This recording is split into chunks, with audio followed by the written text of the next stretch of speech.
That may be the greatest catch I've ever seen in my life. Alright guys, I do not remember a week where we have this many exciting waiver wire wide receivers to talk about. And let me really just dive into the importance of the waiver wire at this time of the year. Guys, y'all know every single time that y'all send me your rosters on Patreon, pretty much, I think there have only been 3 or 4 teams that I have not given the advice to try to take some of those bench wide receivers that you have, package them together with the starting wide receivers in your lineup, or your starting tight end, starting running back, wherever it is, but to try to upgrade that starting lineup and be moving some of your depth away for that upgrade, just because now that we are through the majority of the bye weeks, now that we have a lot of these players coming back from injury, really guys, you do not want to be prioritizing the depth on your roster. What you actually want to be doing is you want to be going out there trying to move a couple of your maybe wide receiver 3s, wide receiver 4s, along with that starting tight end to get the upgrade, to get those points in your starting lineup right now, and then you can turn around and you can churn the bottom of your roster on the waiver wire. I mean, you go to the waiver wire, you put in the work. This is how juggernauts are created going into the fantasy football playoffs. So guys, I know we are so close to the end of the season, but we've run like 25 miles of a marathon so far. Do not give up yet. Make sure you are still going out there trying to make those trades if your trade deadline has not passed, and make sure you are being active on the waiver wire. Okay, also, real quick, guys, if y'all have not already, please make sure you go down there, drop a like on the video, subscribe to the channel, leave a comment. We upload 3 to 4 videos every single day, go live every single night. No fantasy football YouTuber works as hard as I do for y'all. Okay, so now let's get into it and let's talk about Deebo Samuel, our first wide receiver, currently available in about 45% of fantasy leagues. And now this is officially the time to start watching out for Deebo Samuel coming back to this San Francisco 49ers offense.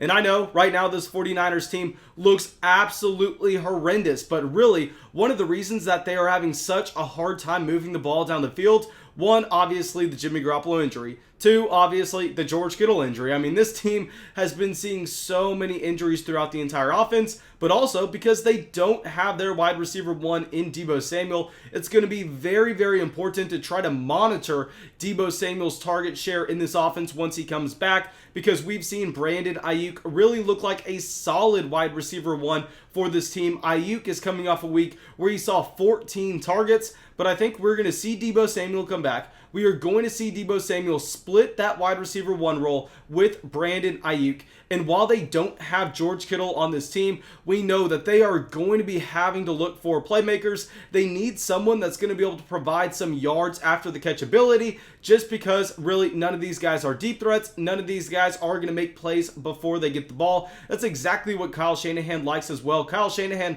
likes to prove that he can scheme his wide receivers open and then lets the playmakers really make moves after they catch that ball. I think we are going to end up seeing that with Deebo Samuel and Nick Mullins. I don't know if we get him back in week 11, but he should be coming back very, very soon.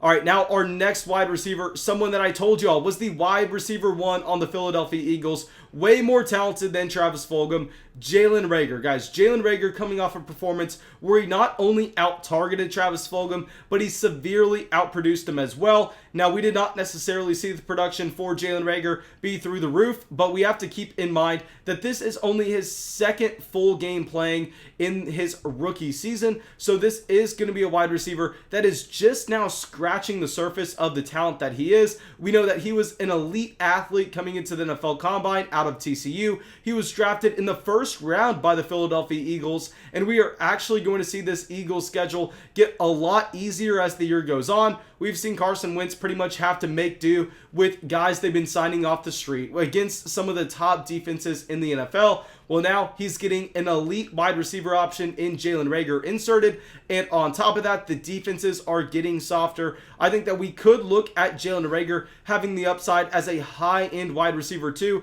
Honestly, maybe a mid wide receiver 1 if he hits his 99th percentile outcome.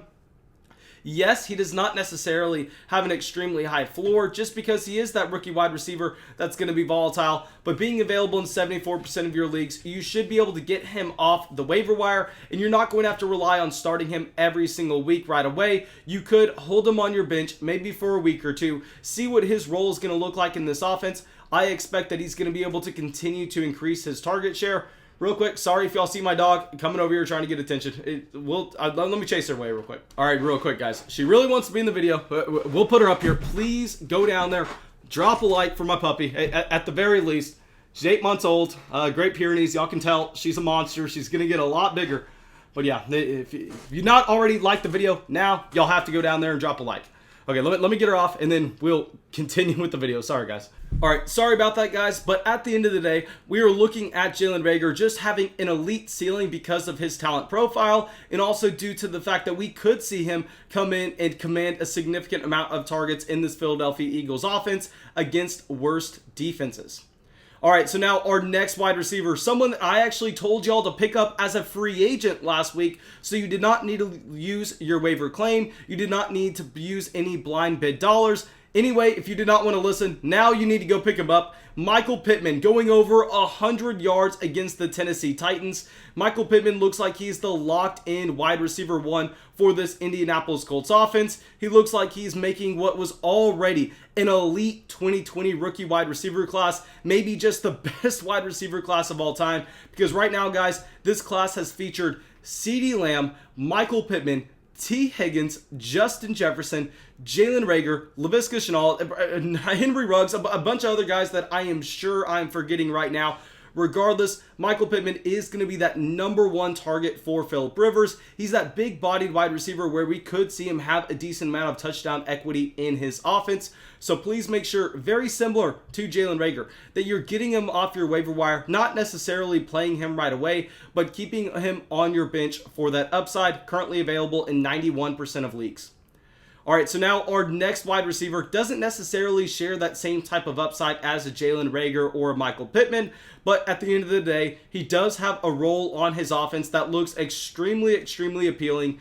Josh Reynolds. Guys, with Josh Reynolds, I'll be the first person to admit that I actually was extremely low on Josh Reynolds this week, as I thought that we are going to end up seeing Robert Woods command a significant amount of targets in this offense. I thought that we were also going to see large roles for Tyler Higbee and Gerald Everett. That really did not happen, and it looks like Sean McVay is kind of changing up his personnel a little bit to really include Josh Reynolds in 2020. Not only did he get 10 targets this week, but he actually has seen a decent amount of targets for almost a month now. So clearly the first few weeks that we saw the production with Josh Reynolds, I was willing to discount it, but at this point where he's done it for about 3 or 4 weeks straight, I don't think we can choose to ignore it anymore. I think we have to take note. You have to go get Josh Reynolds off your waiver wire. Very similar to all these other waiver wire wide receivers. I don't want to be plugging him in my starting lineup right away, but I want him on my bench for his upside, especially when we're opening up roster spots by trading 2-for-1 type deals.